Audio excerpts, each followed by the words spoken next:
Nandiyan na yun. Anong ulam mo? Wala. Pakain mo ko ng walang ulam.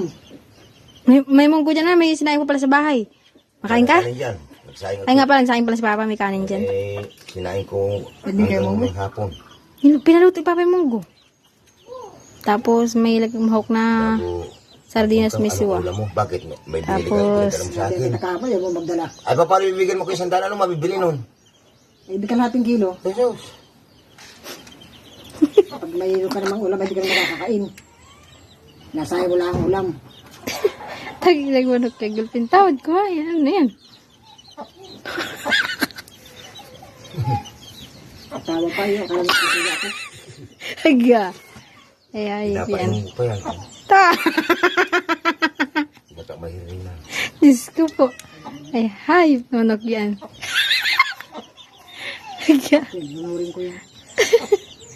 Wala Sama mo na sa eh. mga babae, basta mo miluno. Ha, magaling yan, mama. Nananaga yan. Sabong kong sambutan ay. Hindi ko siya laban ng Sabi ni David, mahina ka na raw. Nung mahina. Siya ang mahina. Teacher.